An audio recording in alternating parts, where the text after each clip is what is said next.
All right, Smirnoff. Official vodka of the NFL, the world's #1 vodka. Here's the deal. Game day is everything. The noise, the rituals, the passion, the dip, the wings, the dip again. Smirnoff belongs in that mix because if you're tailgating or hosting or just sitting there checking your fantasy lineup every 30 seconds, you need Smirnoff. Otherwise, it's not a real game day. They've been doing this since 1864, which is, I don't even want to do the math, a long time. They're award-winning, they make cocktails super easy, and they're all about bringing fans together. So yeah, we do game days. That's their thing. And if you're over 21, you should too. Grab a bottle of Smirnoff at your local retailer and head to Smirnoff.com to find recipes of delicious cocktails perfect for game day. Please drink responsibly. Smirnoff, #21 vodka. Distilled from grain. 40% alcohol by volume. The Smirnoff Company, New York, New York. Please do not share with anyone under legal drinking age. Now's a good time to remember where tequila's story truly began. In 1795, Cuervo invented tequila. Cuervo. What are you doing here? Cuervo. Anytime someone says Cuervo, I show up. Well, I do know that to be true, but even during ad reads, like... Cuervo. I think you could lay out, especially for one of our great partners. Sweet, delicious Cuervo. Since then, Cuervo has stayed true to its roots. The same family, the same land, the same passion. Cuervo. So, enjoy the tequila that started it all. Cuervo. Cuervo. The tequila that invented tequila. Proximo. Cuervo.com. Please drink responsibly. Cuervo. When did making plans get this complicated? It's time to streamline with WhatsApp, the secure messaging app that brings the whole group together. Use polls to settle dinner plans. Send event invites and pin messages so no one forgets Mom's 60th. And never miss a meme or milestone. All protected with end-to-end encryption. It's time for WhatsApp. Message privately with everyone. Learn more at whatsapp.com. Welcome to the Big Suey, presented by DraftKings, Why are you listening to this show? the podcast that seems very similar to the other Dan Le Batard podcast. I'm sorry, I'm not going to apologize for that. In fact, the only difference seems to be this imaging. I have been tempted in restaurants just walking past tables to grab somebody's fries that if they're just there. That hasn't happened to you guys? I've done it. And now, here's the marching man to nowhere, Fat Face, and the habitual liar. This episode of the Dan Le Batard Show at Stugotz is presented by DraftKings. DraftKings, the crown is yours. I am interested in talking to the group about what were the big takeaways from the weekend, because in professional football, just a terrific week one. Crazy, the end of the 1 o'clock hour games, and the last game would be the best of the games. Is football reintroducing itself to us in the most seismic way possible. It's a very well-run league. The teams are very competitive with each other. The games matter, and Sundays are holidays around here. And college football even got engulfed this weekend because it didn't have anything as interesting as what it is that was happening yesterday. So many interesting things that I'm putting low on the list. Woo, the Packers bullied the Lions there, and Micah Parsons is a defensive player anybody would want to have, and good God, the Packers dragged the field with, listen to this stat. There have been 3 quarterbacks ever who have won 13 games in a season with 2 different teams. It's Brady, it's Manning, and it's Goff. It's Goff. And Detroit, for all its offense, was ransacked by a Packers defense that I thought was plenty good last year and now has Micah Parsons. Tonight will be interesting because you got Bears-Vikings tonight. And if the Bears' offense is good, Caleb Williams, Ben Johnson, then the chatter is going to ratchet up a bit about Detroit no longer. But the Packers bullying the Lions, to me, is still low on the list of biggest things in the league to talk about today. And I'm including the Chiefs from 3 days ago in here. They stink. The Steelers winning a game that they haven't been capable of in a couple of years, getting that performance from their quarterback, and that quarterback being Aaron Rodgers at his former team. That was really interesting to see because Aaron Rodgers was really good, and so was Justin Fields. We all assumed that game was going to to be ugly, a get out of the stadium alive game. It was the lowest total of the weekend, right? And it was a 37 and a letdown. half. 37. No one expected offense from that game, and then all of a sudden you get was offense. awesome. And both of those teams, their defenses are good. So if you're getting good offense, it's not because the defenses are suddenly bad. And much like college football gets drowned out, not a lot of John Mateer conversation on this show because he looks like the real deal over at Oklahoma. But I think Friday's game was really interesting, really good. And while the Chiefs are expected to fix that offense without Rashee Rice being suspended early on in the season and a shoulder dislocation for Xavier Worthy, there's talk he may need surgery. He's going to be out for an extended period of time. Those are guys that take the deep shots downfield. Are we sure the Chiefs are fixing this offense? I thought Justin Herbert also looked outstanding. The Chargers looked formidable. Before the fourth quarter yesterday, the Harbaughs looked like they had the two best teams in the sport. Like in terms of just everything that you were watching and what they did to the Chiefs, how they did it to the Chiefs, we can assemble the argument, could we not? That right up until the end of that game yesterday, and now the thing falls a little bit on Harbaugh, even though Derrick Henry fumbled. What the Ravens were, all of us saw this, correct? Going on the road, we're watching football, we're watching it from Eagles, Cowboys. If you're saying who was the best team in the sport, until 4 minutes in last night's game, all of us are saying the Ravens, correct? Mm-hmm. Who looks like the best Packers. team in the sport? Okay, Colts. maybe Packers, maybe Colts, fair enough. But the seismic nature of football returning, ending with that game played that way, that the photo that you have at the end of your Football in America night is Josh Allen being carried off by his teammates because we're all watching. Hey, the MVP doesn't have enough. The Ravens are better, but they've got the MVP. And so now we're watching a unicorn and centaur run around in the backfield for the Bills, and the Ravens are better. And we know the Ravens are better, and you can't expect Josh Allen to always do that at the end of games. It's not a reasonable request. Well, sort of. Not in the Super Bowl, though. It's not a reasonable request. Don't say sort of. They've never won anything. They haven't even gotten to a Super Right. Bowl. Like, look, Greg. I mean, the Ravens and the Bills suffer from the same malady, which is they're both great teams. They both have great quarterbacks. How about you win something? We'll get to football in a second. Roy, why are you laughing? Your head going into your Well, hand. I'm going to tell you why. Frustration. Because I've done this show for a long time. Greg Cody, print journalist, looks down on all of us, fans included. Especially me. This room is still reeling. The room is still reeling from the number of times you hit both me and Zaslow in the face last segment with the wet fish of, if you read my column. Yeah, right. Because my column was about the most vicious column I'm able to write. And so I don't want anyone to think that I'm letting the Dolphins off lightly just because I say it's one game. Okay, it can be both. You can exoriate the Dolphins for a absolutely hapless, hopeless performance and still think, but it's only one game. Yeah, but next week, at home versus the Patriots, I mean, they are a slight favorite. You think that's a get back on track game, right? It better be. So that's 1-1.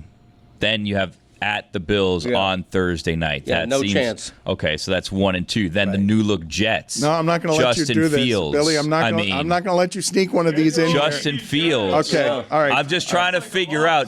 That feels like it could be a loss, and you're staring down the barrel of 1-3 if you beat the Patriots. You could be sitting at 0-4, and then the Panthers is a get-back game. Yeah, they could go 0-17. After the Panthers is the Chargers. The Chargers, really Dan just said, they look like one of the best teams. That's a win. Then the Browns. The Browns is anyone's guess. Is Flacco going to be healthy? Yeah. We don't know. At Atlanta, then versus the Ravens, Atlanta then the Bills good. Again, Commanders. Yeah, 0-17. I mean, you may be looking at the Saints. And the Saints honestly looked like they had a shot yesterday. Is that a win? I'm not sure. The Saints? I think I'm going to be in Atlanta for that game.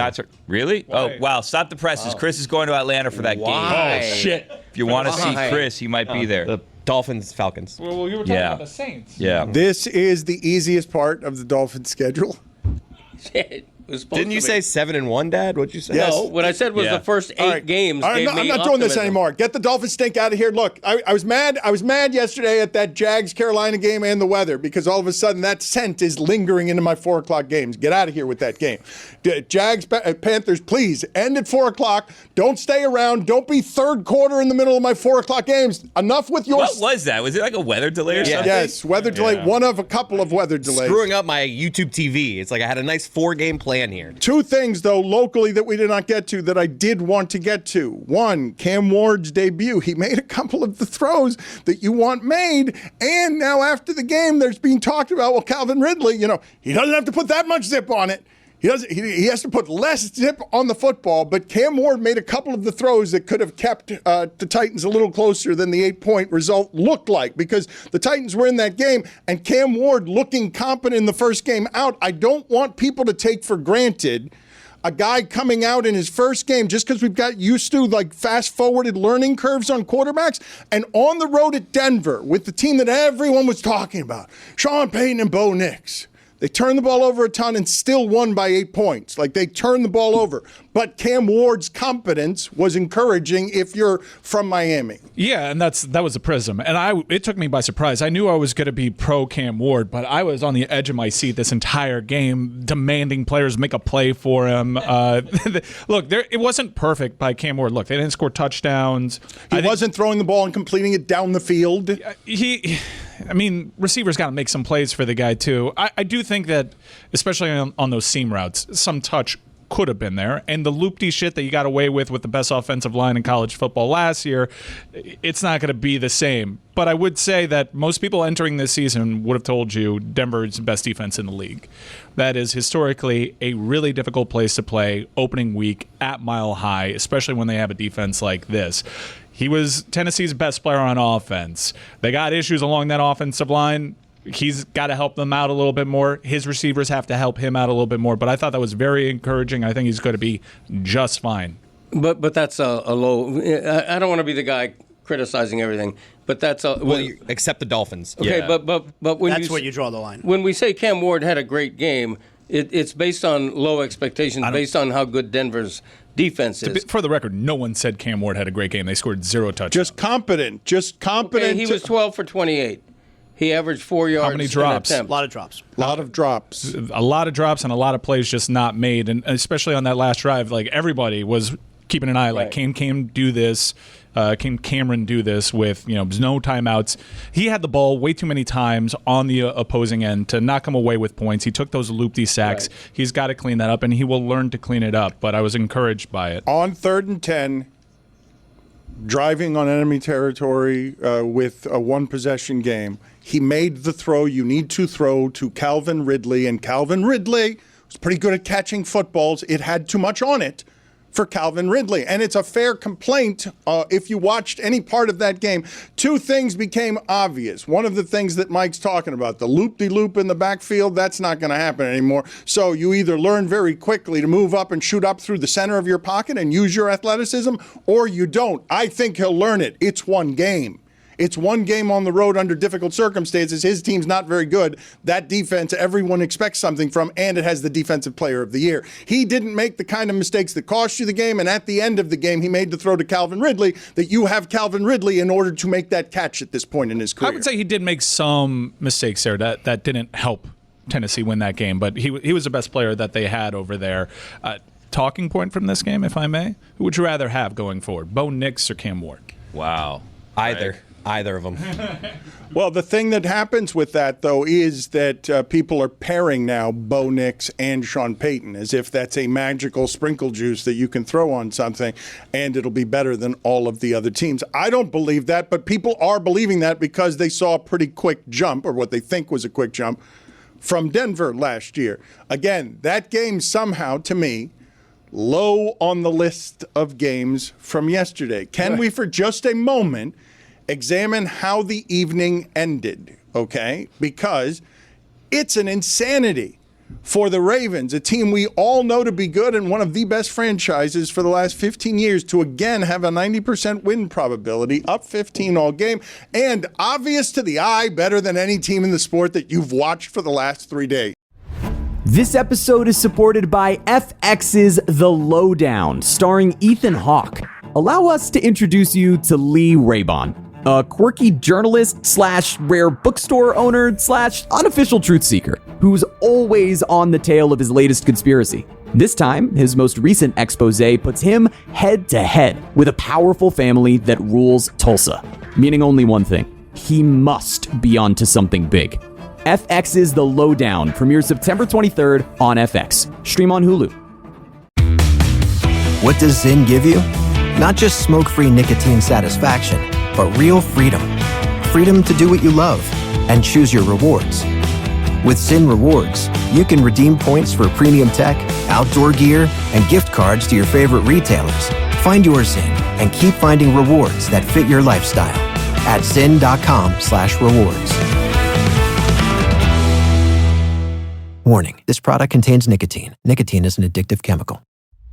What's up, listeners? I don't know about you, but when I was a kid, I certainly dreamed big. I think when we were all kids, we dreamed big, whether we wanted to be astronauts, presidents. Personally, I wanted to be a pitcher for the then Florida Marlins. Now, we're dreaming of something else, like owning our own businesses. But let's be honest, launching it is total chaos. Websites and shipping, your cousin who wants to collab, it's a mess. That's where Shopify comes in. They power 10% of all e-commerce in the United States, from brands like Mattel to your aunt's candle shop. Can't design a site? Shopify's got ready-to-go templates. Need help writing copy or touching up pics? AI tools. Want customers? Built-in email and social tools. And if you get stuck, 24/7 support. Real, award-winning human beings. Turn those dreams into and give them the best shot at success with Shopify. Sign up for your $1 per month trial and start selling today at shopify.com/Batard. Go to shopify.com/Batard. Shopify.com/Batard. Don Le Batard. This is the quickest it goes. Hey, this is the quickest it goes. Stugotz. Everybody, this is the quickest it goes. Yeah. This is the Don Le Batard Show with the Stugotz.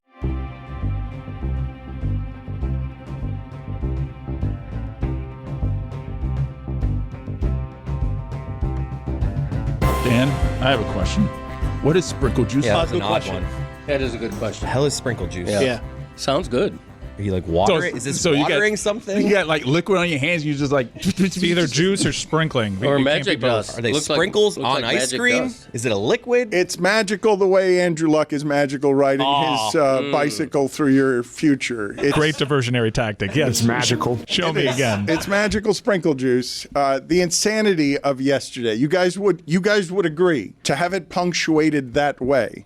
To go from Cowboys, Eagles play the game they played. Chiefs, Chargers play the game they played. The 1 o'clock games end with insanity happening crazy. and Aaron Rodgers and the Jets in the middle of all the games, one score, everything. Then you get to 4 o'clock. Then you get to the night game, and the night game is better than any of it. Can we play a new segment called A Moment of Truth? Ooh.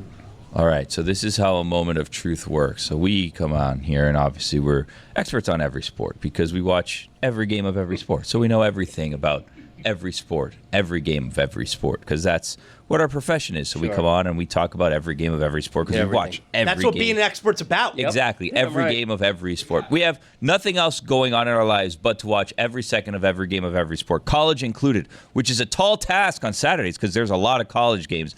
But rest assured, audience, we watched every second of every game of every sport. A moment of truth. I fell asleep with 5 minutes left in the game last night. I said, you know what? This game's over. I fell asleep. And that was my moment of truth. Well, did you fall asleep or did you say this game's over, I'm going to sleep? It's a great question. So I moved from the front part of my manor towards the back part of my manor, and I was watching it in bed as my wife was doing, I don't know, preparations for the kids for tomorrow or whatever.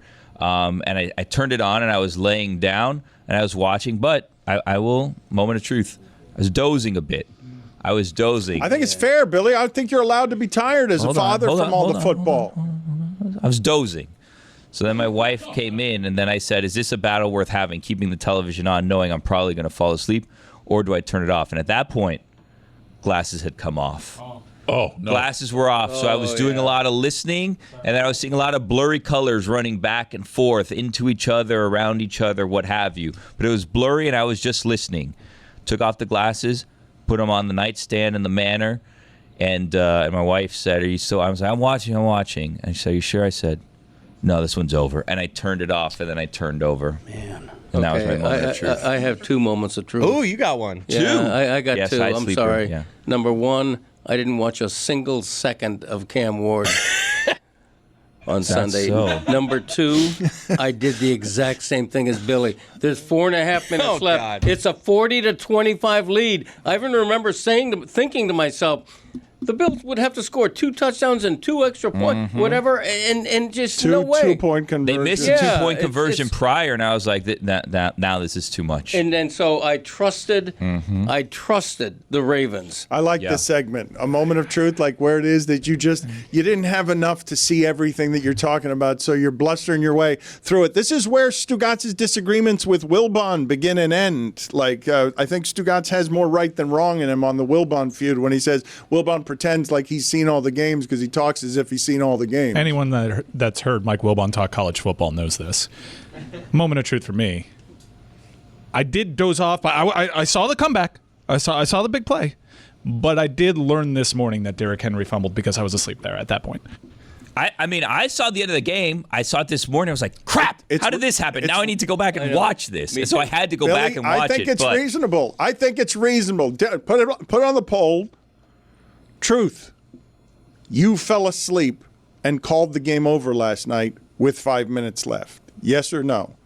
Like, because I think you're in the majority, not the minority. I think that's a reasonable, especially the way the Ravens looked all game. Like, under what circumstances are they getting stopped? Under what circumstances is Derrick Henry fumbling? Like, they've got a win probability that makes it so that they are somehow the only team that always gets in that position and the team that blows it in that position most often. Like, in the sport, it has happened 8 times since 2021 where they've got a 90% win probability and they blow the game. No other team has had it happen 6 times. I have a moment of truth. Oh. If I didn't have money on the game, I would have fell asleep. Oh.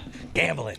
Oh, but Roy got the bad beat. This has got to be the most common of the bad beats, right? This happened to me 2 or 3 times last season with Mahomes. Yeah, I had 2 bets on the game. One of the bets were on the Ravens. Derrick Henry, anytime touchdown. Lamar Jackson, over 1.5 touchdowns. That didn't hit. Derrick Henry rushed yards and Lamar Don't care Jackson about all your other bets. Couldn't care less. Yeah, well, the one touchdown didn't hit. That cost me $200. But okay, anyway. don't care. Let's get to the interesting. The bad beat is the I don't know. part I like the nuts and bolts. I don't know why you would think all your bets are interesting or why anybody would because care I'm what talking the show. So Wait, did you have anything in the early window? No, I don't care. I don't care. What was Just your give me the bad Saturday beat. action like? Didn't have anything on Saturday. Anything going on in Russian hockey or anything we should be aware of? Anything? Not yet. Okay. Brandon's back in 2 weeks. I like the Hawkinson overs tonight. You want a tail? Yeah, I think I gotta get my money back. All right, anyway. cool. Swing back over to Zaz. That was good. Yeah, so the bad beat was I had Josh Allen over 1.5 touchdowns, over 231.5 passing yards. Anytime touchdowns or passing touchdowns with that 1.5? Anytime touchdowns. Oh, that's crazy. And he hit that, but over 34.5 rushing yards, and that's what got me because he knelt down 3 times and lost 5 yards. I'm sorry, pal. Yeah. That hurt. That hurt. Sorry. What do you think J.J. McCarthy's going to do tonight? He's got a young quarterback. Say lean on the tight end. This is where I like Hawkinson. Chris Cody wants already J.J. McCarthy over Tua. He has bailed. The other local story that I did not get to in the local hour, and I should have because somehow it resonated across the entire pop culture sphere. It is so strange to me, the moments like this that end up catching. A friend of mine mentioned this morning saying that after this scorned child at a Marlins game had a ball taken away from him, and you just saw from every camera angle possible, somehow, a woman behaving in a way that was so foul and so grotesque that the internet recoiled, and the Marlins ran out and gave this child a basket full of gifts, and they should have given this woman like a car or something for bringing this much attention to the Marlins on a football Sunday. To bring this kind of attention because this woman was terrible, and the man, her father, brings the child, his son, a baseball, and then the woman just takes it from him, berating him. Billy, why are you laughing? Why are you laughing? I'm getting confused. This is what happened. A home run was hit by one of the Phillies, and then there were Philly fans there. A dad runs over, grabs the ball, gives it to his son. They're celebrating. Then this crazy woman goes by and starts screaming at him in his face. The man jumps backwards when she tapped him on the shoulder because he was taken aback. He was surprised by what was happening. Then she was yelling at him, "That's my ball, or something like that. And then finally this man who was embracing his son hugged him even because he was so loving of his son and so happy to share this moment. Just says, "You know what? Fine, take it," and brushes her away, takes the ball out of his glove, and then gives it to this woman who people are calling Philly's Karen. Thank you, Billy. That was very good. You did it much better than us. And then that's when things got interesting because then the camera saw it, and then this was going around on the interwebs, and people were getting very mad. Which, by the way, they still have not found who this Philly's Karen, as they've named her, is. But the father has gone and he's done interviews with his children, but we still don't know the identity of this Philly's Karen. But more videos have come out from different angles where there's people behind where you can hear her screaming at the child. Then there's another video from the top where people are booing this Phillies fan, and she's giving them the middle finger. Oh, yeah. She's giving everyone around the middle finger while holding up the ball. Yeah, she was a bit, some are saying, unhinged. I don't know exactly what was going on there, but the Marlins gave them all these goodies, and then after the game, he met the Phillies player that hit the home run, who signed a bat for him, and they all went out. And you know what? I think the biggest trauma of all is that at the end of the day, they're still Phillies fans. And the guy did nothing wrong. There's a lot of soft energy there with that guy, though. Well, wait a minute. Says the father whose teenage son calls him sugar tits. Okay, but when it came down to it, I beat his ass. I'm still man of the house. What are you implying the guy should have done there? Let's talk this out. Yeah, no. Stand on business is I'll what tell you Jazz what is he saying. said. I will tell you a couple things he should have done. Okay, all right. Well, we'll get to that in a second because everyone's doing this one too today. How meek of that man to feel in today's America like he doesn't have quite a lot of options here on optics as he's being berated for taking a baseball from someone who believes, and everyone believes that she does it, that's been wronged. And then when we have 40 different camera angles, everyone realizes, wait a minute, this woman's just romping all over the arena, grabbing baseballs and making up stories, and everyone sees her unmasked. And it's the way this thing ends up going viral because everyone, no matter your political leaning, is appalled by the behavior of this woman. Everyone. If she has a kid with her, maybe I'll give her a little leeway. But no, there's no kid with her. He doesn't rip it out of her hand. It's a scrum. The ball's on the ground. Yeah. It's not even in her row. It's actually in his row. Exactly. But what options does he have there? Like, I know a lot of people are not examining. Give her the ball. Yeah, not give the ball. Okay. Yeah, get out of my face. Okay. The ball was That's in my son's mitt. Okay. Not give her the ball. I like though, I would have done what he did. Just okay, you want this? It's that important to you? Go ahead. I think he played it perfectly. Not me.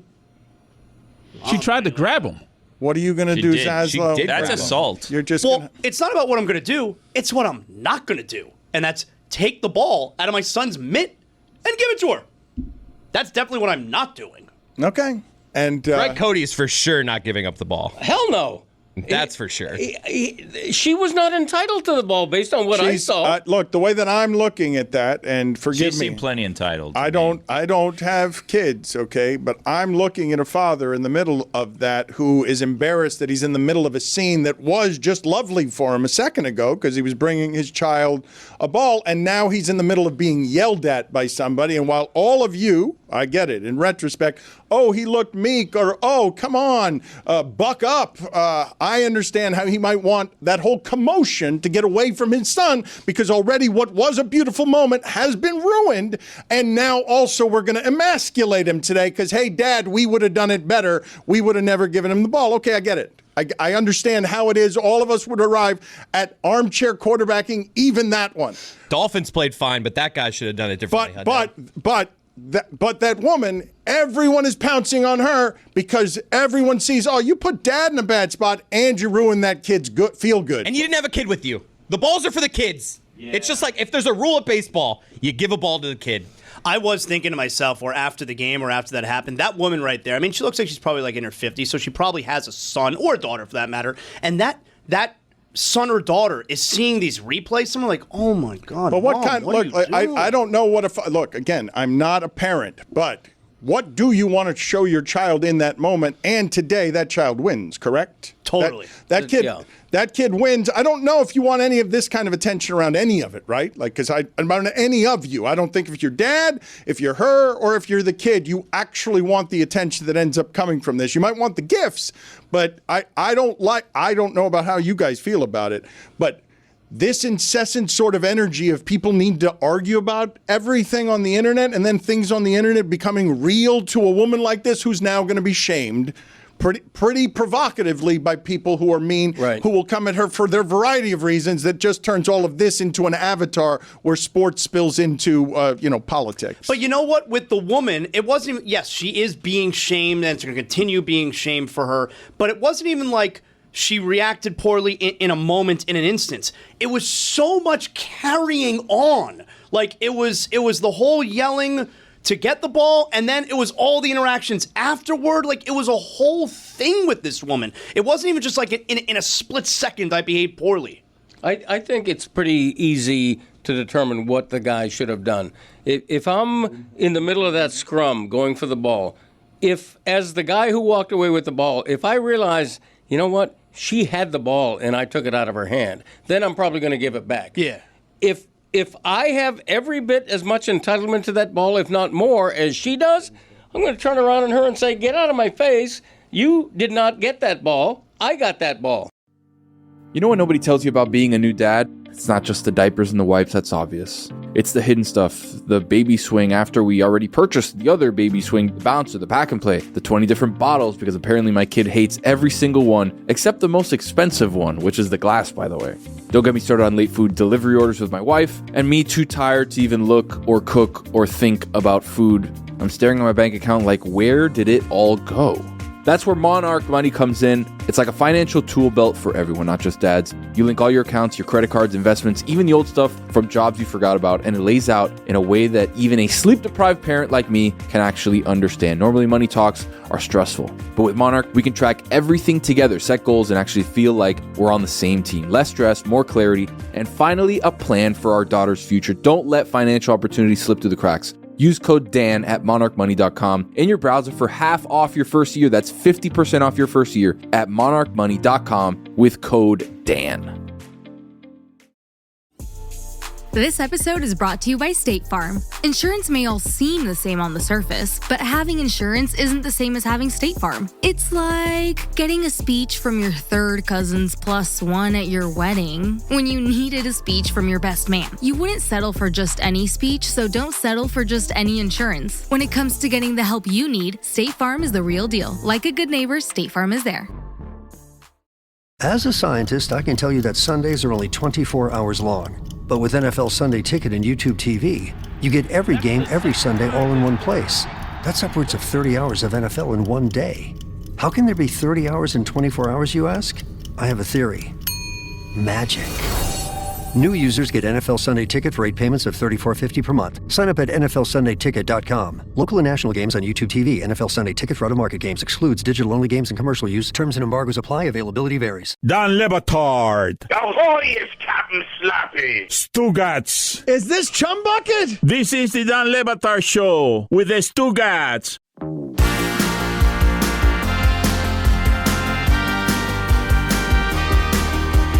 According to the timesofIndia.com, there are two women who have now come out and denied being Philly's Karen. One of the rumors had a school district denying that they employed said Philly's Karen, that person is not an employee of theirs, and they had not fired said employee, because rumors were going around that Philly's Karen had lost her job in the school system, which I think some of us, I don't know if we can all agree, I think some of us would agree that's probably a bit much, firing a person over this incident. But this is what social media and the internet do, right? Like, it's as if she robbed a bank. It's as if there's grainy footage of this woman running out of a bank with 2 big bags of money. Look, just so that you understand what this public shaming just does to people, her life will feel ruined to her. Like, we can say it's not, but her life will feel ruined to her for however long this lasts. And we can dismiss that and say that that's a silly thing to think, but in your football Sunday for this to make a live wire appearance on, let's all hate this person together. That feels good, shaming her for what is clearly bad behavior. I know it shows no perspective to say her life will be ruined, but it'll feel that way to her. Yeah, but she brought it on herself. The sheer entitlement. Well, that's what everyone is going to say. Insane behavior. That is correct. It is insane behavior. I feel like if you behave that way, you probably don't look back and see the video and think oh, I was wrong. I feel ashamed of this. I feel like you probably are surrounded by people who are like mine. Are like, yeah, that's your ball. You didn't do anything wrong. That's what I'm saying. It wasn't like a singular second where she behaved poorly.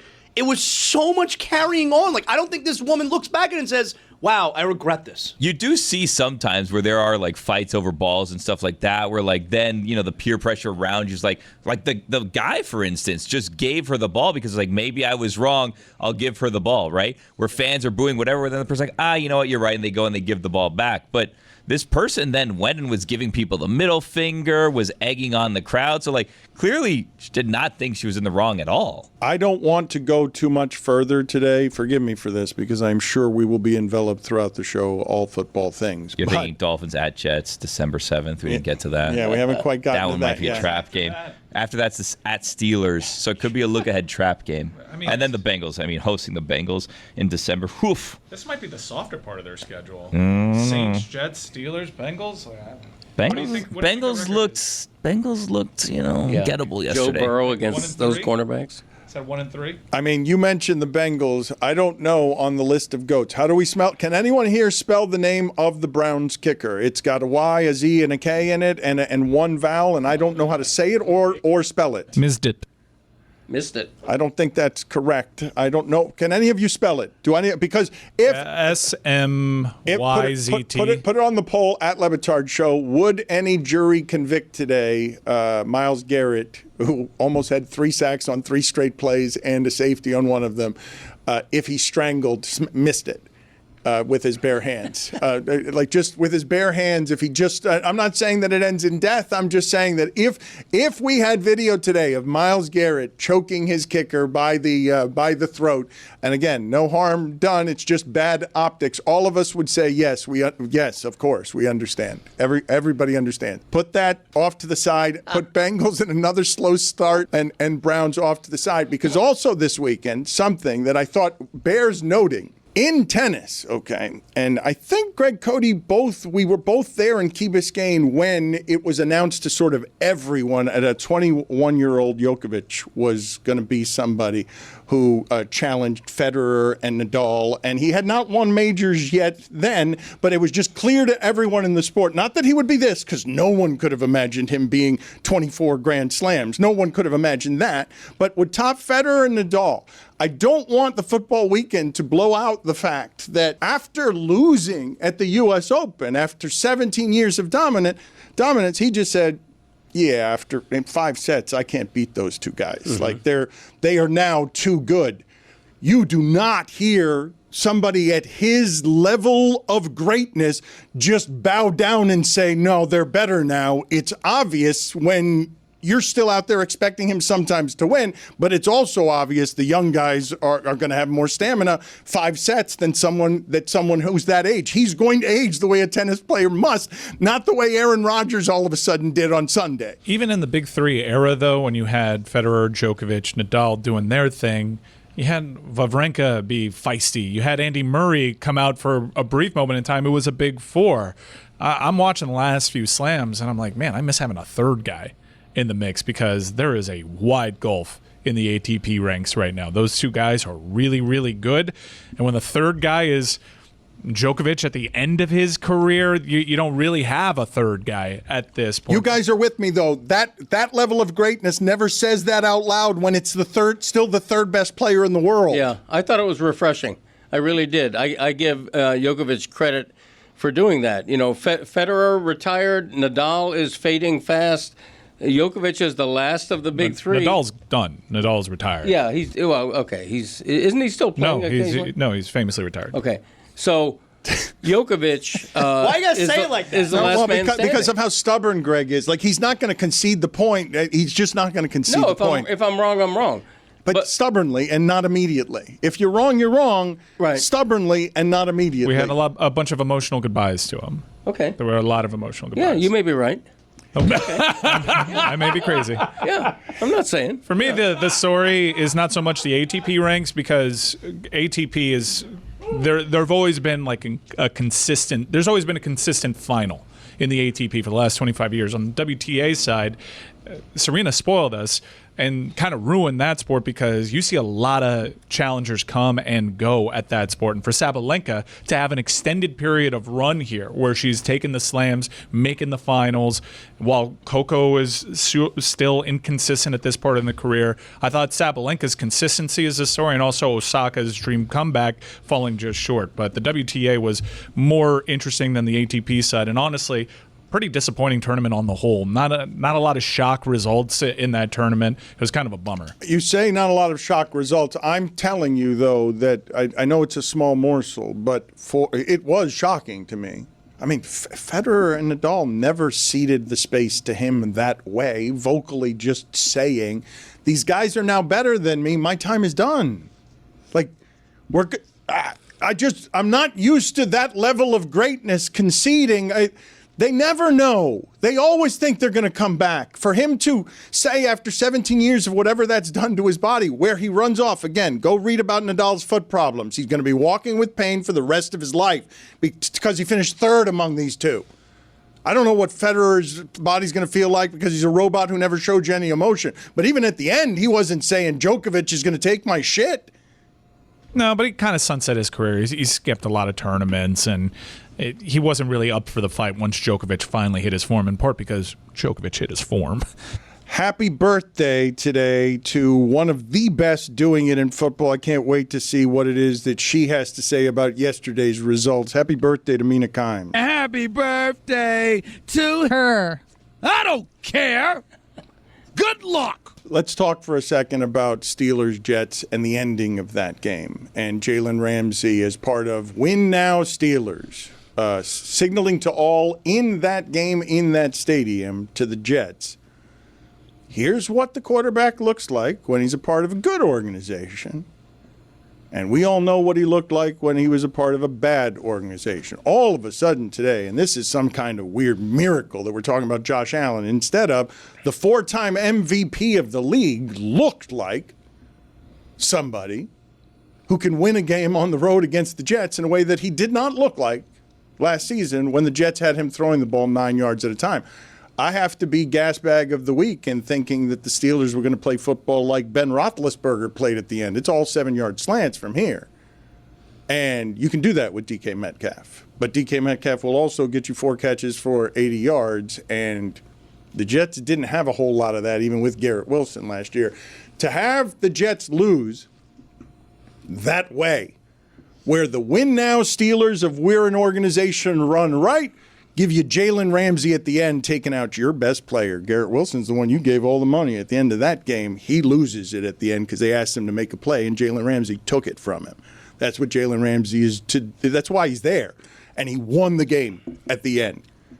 That's an entrance that gets you the kind of love in Pittsburgh where you create hope for a franchise, because, wait a minute, the 4-time MVP is going to look like 4 touchdowns, no interceptions, throwing the ball down the field on a defense we know to be good. That's going to be our offense. We haven't had that offense here since Roethlisberger was taking us to the Super Bowl. We didn't have that offense here when Roethlisberger was in the last 3 or 4 years of his career and running around back there like a skyscraper with legs. Can I give you a counterpoint on the Steelers and Aaron Rodgers? They needed Aaron Rodgers to go 22 of 30 for 244 yards and a touchdown to barely beat the Jets and score 17 points in the fourth quarter.